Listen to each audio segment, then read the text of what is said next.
गांधी में हर साल जियां 12 मुहर्रम हराम से निकिरंदड़ मातमी जुलूस इमाम बारगाह अली रज़ा रिज़वी अमा मौलाना फज़ल हुसैन मरी जी अगवानी में या हुसैन जी सदाउन सां मातमी जुलूस बरामद। जॾहिं त पुलिस ऐं जाफरिया यूथ JSO पारां सिक्योरिटी जा सख़्त इंतजाम कया विया।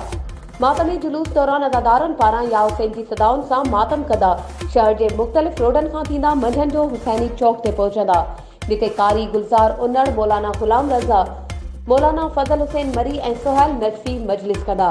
जॾहिं त मजलिस खां पोइ अज़ादार सीना ज़नी कंदा वापसि इमाम बारगाह पहुचंदा, जिते जुलूस महर थींदो।